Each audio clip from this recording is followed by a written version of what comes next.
அடியே சரசு நீயா? ஒரு ஆன்லைன் அக்வாரியம் செல்லர் திடீர்னு விளாகரா மாறினா இந்த உலகம் என்ன ஆகுதுன்றத பார்க்க போறீங்க. On hearing that you can get கடுப்பு. But that is not my பொறுப்பு. ஸோ பொம்மை கத்தி வச்சு அங்கே வந்து சின்ன பசங்களாம் சப்ஸ்கிரைப் பண்ண சொல்லி மிரட்டிட்டு இருந்தேன். ஸோ இப்படி பண்ணால் வேலைக்கு ஆகாதுன்னு அங்கே இருந்த ஒரு போர்டில் சப்ஸ்கிரைப் டு SNKன்னு சொல்லி போர்டே போட்டாச்சு. ஸோ நீங்கள் என்ன சப்ஸ்கிரைப் பண்ணலாம், சப்ஸ்கிரைப் பண்ணிட்டு சேனலை பாருங்கள். நம்ம 10K வர இன்னும் கொஞ்சம் ஃபாலோவர்ஸ் இருந்தால் போதும். ஸோ சீக்கிரம் 10K செலிப்ரேஷன் நடத்திடுவோம். Okay, love you Chennai people. So நம்ம எக்ஸாக்டாக இப்போ சென்னை ஆவடியில் இருக்கோம். ஆவடியா அங்கே எதுக்கு ப்ரோ போனேன் அப்படின்னு கேட்டால், ஸோ பொங்கல் லீவு தானே, சிறப்பாக செலிப்ரேட் பண்ணுவோன்னு சித்தி வீட்டுக்கு கிளம்பியிருந்தோம். ஸோ வீட்டில் இருந்தாலும் போர் அடிக்கும்ல, சரி எங்கே வெளியே போன்றோம். பக்கத்தில் எக்ஸிபிஷன் நடந்துச்சு, போய் பார்த்தா அங்கே நம்ம ஆல்ரெடி டெய்லியும் பார்த்துட்டு இருக்க அதே colour fishes, aquarium colour fishes. அப்புறம் எதுக்கு ப்ரோ வந்த? இது கடல் கன்னியா கம்மா கன்னியான்னு பார்க்க வந்திருக்கு. அப்படிலாம் இல்லைங்க. ஸோ டெய்லியுமே பார்த்தாலும் எனக்கு போர் அடிக்காத ஒரு விஷயம்னா இந்த அக்வாரியம் ஃபீல்டு மட்டும்தான். ஸோ அதனால தான் அதை என் லைஃபாகவே சூஸ் பண்ணியிருந்தேன். ஸோ அதே மாதிரி அங்கே பார்க்குற ஃபஸ்ட்டு கொஞ்ச நேரம் ஆவரேஜாக நம்ம ரெகுலராக பார்க்குற சாதாரணமாக ஃபிஷஸ் இருந்துச்சு, அடுத்தும் இருந்துச்சு. ஆனால் கொஞ்சம் போக போக வெரைட்டிஸாக. ஸோ இப்போ நீங்கள் பார்க்குற கோல்டுலேயே நார்மல் உரண்டா மாதிரி இல்லாமல் ரெட் கேப்பு, அப்புறம் ட்ரை கலர் கோல்ட்ஸ்லாம் இருந்துச்சு. தென் இதெல்லாம் டபுள் கலர், அதாவது ரெட் அண்ட் ஒயிட் காம்பினேஷனில் இருக்க கொய்ஸு. ஸோ இந்த மாதிரிலாம் பேசிக்கான ஃபிஷஸ் வச்சுருந்தாங்க. ஃபஸ்ட்டு ஒரு 50 மீட்டர்ஸ் இந்த மாதிரி இருந்துச்சு. அடுத்து நம்ம பையன் ஆர்டிசி இருந்தான் ஒரு 1 ஃபீட்டில், கூட என்னென்ன தெரியாமல் ஒரு ஜிலேபி கண்ட மாதிரி ஒரு மீன் இருந்துச்சு. ஸோ அவனை நோட்டீஸ் அப்போ பண்ணல, வீடியோவில் தான் நானே இப்போ பார்க்குறேன். தென் டெவில் ஃபிஷஸ், ஏகப்பட்ட வெரைட்டிஸ். இந்த மாதிரி பேசிக்காக நமக்கு ரெகுலர் மார்க்கெட்டில் என்னென்ன கிடைக்குமோ இதெல்லாம் ஸ்டார்டிங் கொஞ்சம் தூரம் இருந்துக்கிட்டே இருந்துச்சு. போக போக பார்த்தா கொஞ்சம் வெரைட்டிஸாக, கொஞ்சம் எக்ஸைட்டடாக பார்க்குற மாதிரி ரொம்ப பெரிய சைஸில் உள்ள ஃபிஷஸ், ப்ரீமியம் கிரேட் ஃபிஷஸ்லாம் வச்சுருந்தாங்க. ஒன்றா காமிக்கிறேன். இதில் இருக்கலாம் ஒரண்டா, அந்த லைன் ஹெட் பேஸு, அப்புறம் இதில் இந்த மோஸ்ன்னு சொல்லுவாங்க, அதாவது நம்ம டெலஸ்கோப்னு சொல்லுவோம் பார்த்தீங்களா, அந்த மாதிரி ஃபிஷ்ஷு. அப்புறம் பிராக்கிஷ் வாட்டர் ஃபிஷ்ஷு. இந்த ஃபிஷ்லாம் கடலும் ஆறும் கலக்கிற, நம்ம தமிழ்நாட்டில் ராமேஸ்வரம் இல்லை எங்கே பீச் இருந்தாலும் அங்கே ஆறு கலக்குதுன்னா ஃப்ரெஷ் வாட்டரும் சால்ட் வாட்டரும் கலக்கிற இடத்துல இந்த ஃபிஷ்ஷஸ் எல்லாம் கிடைக்கும், நேச்சுரலாகவே கிடைக்கும். அப்புறம் வேல்டெயில் டின்ஃபைல் பார்பு, அப்புறம் இதிலே சாதா டின்ஃபைல் பார்பு, இந்த மாதிரிலாம் செப்பரேட் டேங்க்கில் வெரைட்டிஸ் பிரிச்சிருந்தாங்க. தென் எனக்கு இதில் ரொம்ப பிடிச்ச விஷயம் என்னென்னா, அவங்க மெயின்டைன் பண்ணிகிட்டு இருக்க வாட்டர் குவாலிட்டி தான். ஸோ பார்த்தாலே ஓரளவுக்கு கிறிஸ்டல் கிளியராக இருக்குது. என்ன ப்ரோ இதெல்லாம் ஒரு மேட்டரானா, ஒரு டெம்பரரியாக வைக்கிற இடத்துல இவ்வளோ மெயின்டைன் பெரிய விஷயம். எப்படி மெயின்டைன் பண்ணுறாங்கன்னு சொல்கிறேன். ஸோ இதை ரேம்போ சிச்ரேட் போட்டுருந்துச்சு. ஸோ உள்ள கத்திஜாவும் இருக்காங்களா ரேம்போ இருந்தால் அப்படின்னு சொல்லி பார்க்க போனால் இது பார்க்க வீஜா மாதிரியே இருக்குது. ஸோ இந்த ஃபிஷ் பார்க்க உங்களுக்கு எப்படி தெரியுதுன்றதை கண்டிப்பாக சொல்லுங்கள். ஓகே, வாட்டர் குவாலிட்டி எப்படி மெயின்டைன் பண்ணுறாங்கன்னா, மேலே எல்லா டேங்க்குக்கும் 2 டேங்க்குக்கும் ஒவ்வொரு கேனிஸ்டர், பெரிய சைஸ் கேனிஸ்டர் ஃபில்டர் யூஸ் பண்ணுறாங்க. ஸோ ரொம்ப பியூட்டிஃபுல்லான விஷயம். ஏன்னா நான் நிறையா இதில் பார்த்தப்பெல்லாம் ரொம்ப பால் ஊற்றுன மாதிரி தண்ணியாக மங்கலாக இருக்கும், அதாவது அமோனியா ஃபார்மேஷன் அங்கே நிறைய நடந்திருக்கும். ஃபிஷ் எல்லாமே டிசீஸோடு இருக்கும். ஸோ இங்கே சூப்பராக ப்ராப்பரான மெயின்டெனன்ஸோடு பண்ணிட்டு இருந்தாங்க. ஸோ நீங்கள் பார்க்குற இவ்வளோ சிச்ரேட் எடுக்கலாம், சிச்ரேட்டோட வேஸ்ட்டில் நிறைய அமோனியா ஃபார்ம் ஆகும், அதையும் ஓவர் கம் பண்ணுறாலும் பயங்கரமாக பண்ணியிருந்தாங்க.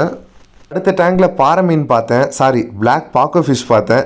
ஸோ 2 ஒன்று தான். இந்த பாக்கு ஃபிஷ் தான் நம்ம பாறை மீன் சொல்லி சாப்பிட்றோம். தென் எனக்கு ஒரு பிடிக்காத விஷயம் நடந்தது. எனக்கு இல்லை, பொதுவாக நிறைய பேருக்கு இது பிடிக்காது.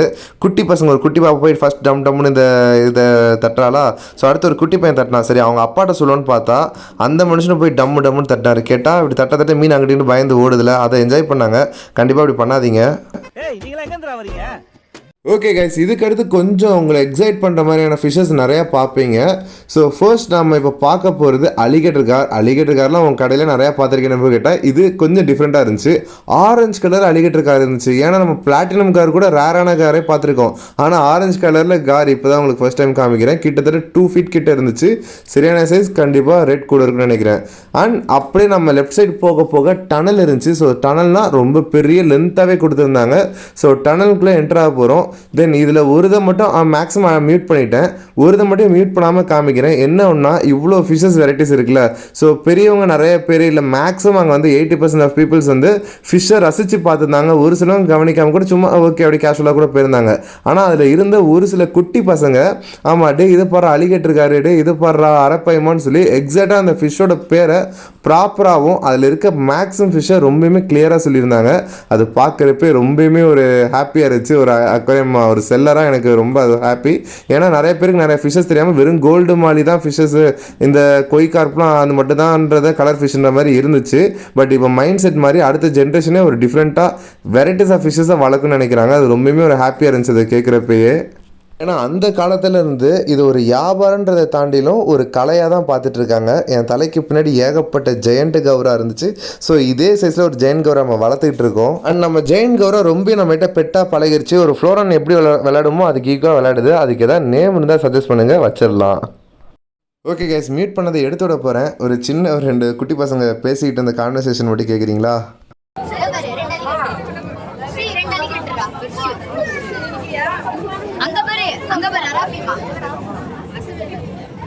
ஸோ கேட்டிருப்பீங்கன்னு நினைக்கிறேன். அங்கே ஓவர் க்ரௌடடாக இருந்தனால வாய்ஸ் ரொம்ப கயக்கன்னு கேட்குன்னா ஃபுல் மியூட் பண்ணிட்டேன். இதேமாரி நிறைய இடத்துல நோட்டீஸ் பண்ணியிருந்தேன். குட்டி பசங்க அப்புறம் ஸ்கூல் படிக்கிற பசங்க நிறைய பேர் அந்த ஃபிஷ்ஷோட பேரை அழகாக சொல்லிட்டு இருந்தாங்க. ஸோ 3 ஃபீட்டுக்கு மேலே உள்ள அரப்பைமா, ஆமாம் அதேமாதிரி 3 ஃபீட் சைஸ் உள்ள அலிகேட்டர் கார் இந்த மாதிரிலாம் இருந்துச்சு. இதோட ஆக்சுவலாக பெரிய சைஸ்லாம் நிறையா பார்த்துருக்கேன். பட் இதெல்லாம் வேறு ஊர்லேருந்து இந்த ஃபிஷ்லாம் பாருங்கள். இந்த நான் சொன்னேன் பார்த்தீங்களா, பிளாட்டினம் கார் இருக்கிற எக்ஸ்பென்சிவான கார். ஸோ இது மேட்டர் இல்லை. இவ்வளோ பெரிய ஃபிஷ்ஷஸை வேறு ஊர்லேருந்தோ இல்லை அங்கேருந்தே டெம்பரரி டேங்க்ஸில் கன்வெர்ட் பண்ணி அதை பத்திரமா வளர்க்குறது தான் சேலஞ்சு. தென் நிறைய பேர் எதிர்பார்த்துக்கிட்டு இருந்தால் கடல் கனி ஷோ. ஸோ அப்படி நீங்கள் தணல்லாம் தாண்டி வந்தீங்கன்னா ஸோ இங்கே மெர்மைட் ஷோ இதில் வந்து இவங்க ஃபீமேல் இங்கிட்ட அங்கிட்ட வந்து 2 மேல்ஸ் அங்கே இது பண்ணி ஆமாம் ஷோ பண்ணிகிட்டு இருந்தாங்க. ஸோ மேக்ஸிமம் கூட்டம் இங்கேயே நின்றுச்சு. நான் இதெல்லாம் தாண்டி போய் கொஞ்சம் அவங்க என்னென்ன பண்ணுறாங்கன்னு பார்த்தா எல்லாருமே சூப்பராக பெர்ஃபார்மன்ஸ் பண்ணிகிட்டு இருந்தாங்க. ஸோ இவங்க வந்து இந்த மாதிரி டைவ் அதை ஆக்சுவலாக கிட்டத்தட்ட இது வந்து 4 to 5 hours வரை இந்த ஷோ நடந்துகிட்டே இருக்கும். அவ்வளோ நேரம் தண்ணிக்குள்ளே இருக்காங்கன்னா சும்மா சாதாரணமாக விஷயம் இல்லை. தென் அப்படியே நம்ம ப்ரோ சைடு வந்தேன். ப்ரோ சைடு கொஞ்சம் க்ரௌட் இருந்துச்சு. நான் அப்புறம் ஒரு அம்மாவும் ஒரு குட்டி பாப்பா கையில் வச்சுருந்தாங்க. இவங்க மட்டும் தான் இந்த சைடு இருந்தோம். ஆக்சுவலாக ப்ரோ என்னென்ன செய்கிறான்னு மட்டும் பாருங்கள். கொரோனா இந்த மாதிரி கொஞ்சம் விளையாட்டு அந்த குட்டி பாப்பா காமிச்சிட்டு இருந்தாங்க. அதுக்கடுத்து தலைவர் ஜிம் பாடி போல் செம்மையாக நம்ம பாடி பில்டிங் போஸ்லாம் தண்ணிக்குள்ளே அண்டர் வாட்டருக்குள்ளே பண்ணிகிட்டு இருந்தார். பார்க்கவுமே அப்பா பிரமிப்பாக இருந்துச்சு. பாரு மனுஷன் என்னென்ன பண்ணுறாருன்ட்டு. ஆனால் நிறைய பேர் எங்கிட்ட வரவே இல்லை. ஆமாம், ஸோ நான் எங்கிட்ட வந்து ஃப்ரீயாக எடுத்துகிட்டு இருந்தேன். எடுத்து முடிச்சுட்டு இந்த சைடு பார்த்தா இதுக்கு மேலே ஸ்கூபா டைவிங் மாதிரி ஒருத்தர் பண்ணிட்டு இருந்தார். ஸோ அவர்கிட்ட போகணும்னு சொல்லி போகிறதுக்கு முன்னாடி ஒருத்தர் சின்ன நோட்டிஃபை பண்ணேன். இவங்க எல்லாருமே ஒவ்வொரு 30 செகண்டுக்கு மேலே வந்து மூச்சு அவ்வளோ தூரம் வாங்கிட்டு திரும்ப ஆளுக்கு வராங்கன்னா உடனே அதுக்குள்ளே தண்ணிக்குள்ளே வராங்க. ஸோ ரியலி ரொம்ப கஷ்டப்பட்டு பண்ணிகிட்டு இருக்காங்கன்னு தெரியுது. ஓகே, தென் இவர் தான் ஸ்கூபா டைவர். ஸோ இவர்கிட்ட ஒரு செம்மையான கிளிப் நம்ம வந்து வீடியோ யூடியூப்காக எடுக்கிறோன்ற பார்த்துட்டு நமக்காக ரொம்ப நிறைய இதெல்லாம் நம்ம சொல்கிற மாதிரி செஞ்சார். அவராகவே டிஃப்ரெண்ட்டாக நிறைய இது பண்ணார். அங்கே அவங்க பண்ணாக்க நிறையா பண்ணார். ஒரு சின்ன தப்பு பண்ணிட்டேன். வீடியோ எடுத்தேன்னா ஆன் பண்ண மறந்துட்டேன். ஸோ அந்த ஒரு இடத்துல நான் கொஞ்சம் மிஸ் பண்ணிட்டேன்றது தான். நிறையா நல்ல கண்டென்ட் நானும் செல்ஃபி கேமில் இருப்பேன். அவங்களும் நான் சொல்கிற மாதிரிலாம் அழகாக செஞ்சுருந்தாரு. நல்லா இருந்துச்சு. மிஸ் பண்ணிட்டோம். ஸோ அப்படியே அதுலேருந்து வெளியே வந்தோன்னா ரெகுலராக நீங்கள் பொருட்காட்சியில் என்னென்ன ஷாப்லாம் இருக்குமோ அதே மாதிரி இருந்துச்சு. ஆனால் மதுரைக்கும் இங்கே இருந்துக்கும் ஒரு சின்ன டிஃப்ரெண்ட் என்னென்னா, மதுரையில் இன்னும் நிறைய ஷாப்ஸ் இருக்கும். இங்கே கொஞ்சம் ஷாப்ஸ் கம்மியாக இருக்காமல் சின்ன சின்ன கடைகள் நிறையா இருக்கும். மேபி ரெண்ட்டாக இல்லை இடம் பற்றாக்குறையான்னு தெரியல. ஷாப்ஸ் அங்கே இருந்தாலும் இல்லை. கிட்டத்தட்ட ஒரு 4-5 தான் இந்த சின்ன சின்ன ஷாப்ஸ் இருந்துச்சு. மற்றபடி அட்வர்டைஸ்மெண்ட் ஷாப் அதுன்னு சொல்லி மதுரையில் இருந்த அளவுக்கு பெருசாக இல்லை. மதுரையில் தமுக்கத்தில் முதல்ல நடந்துட்டு இருந்துச்சு. இப்போ வேறு இடத்துல நடக்குது. ஸோ இந்த மெர்மைட் ஷாப் நான் ஷோ பார்க்கணும், மதுரைக்கு போகணும், அங்கே ஃபிஷ்ஷஸ் நிறைய இருக்கும் போகணும்னு நினச்சிட்டு இருந்தேன். போகாமல் வேலையில் விட்டுட்டேன் நான். பட் இங்கே யதார்த்தமாக போன இடத்துல ஸோ அங்கே பார்க்கவும் ஸோ எனக்கு அங்கே விட்டது இங்கே முடித்த மாதிரி முடிஞ்சிருச்சு. தென் அப்புறம் நாங்கள் கொஞ்சம் நேரம் இந்த மாதிரி சுற்றி பார்க்க அப்புறம் ராட்டெல்லாம் ஏறன்னு சொல்லி ஃபன் பண்ணி முடிச்சுட்டு அங்கேருந்து அப்படியே கிளம்பிட்டோம். Okay, final part. ஸோ எப்பயும் போல் ரொம்ப எனக்கு ராட்னர்லாம் பிடிக்கும். ஸோ நம்ம ஜெயிண்ட் வீலில் ஒரு ரவுண்ட் அடிச்சுட்டு அப்படியே அங்கேருந்து மூவ் பண்ணிட்டோம். ஸோ எவ்வளோ தான் பயம் இருந்தாலும் அதை பல்ல காமிச்சியே மேட்ச் பண்ணியாச்சு. ஓகே ஃபேமிலி, வீடியோட எண்டுக்கு வந்தாச்சு. ஸோ இந்த வீடியோ உங்களுக்கு பிடிச்சிருக்குன்னு நினைக்கிறேன். ஏன்னா இதுக்கு முன்னாடி இப்படி ஃபன்னாக அந்த மாதிரி வீடியோ போல் ஜஸ்ட் என்னோட ப்ராடக்ட்டை சேலாக உங்களுக்கு காமிப்பேன். ரியலிஸ்டிக்காக அது என்ன ரேட்டுன்றதை நான் சொல்வேன். நிறைய பேர் என்கிட்ட பர்ச்சேஸ் பண்ணுவீங்க. ஸோ இதெல்லாம் தாண்டி இன்றைக்கி ஒரு நியூவாக வீடியோ எடுத்திருக்கோம். எப்படி இருந்துச்சுன்னு சொல்லுங்கள்.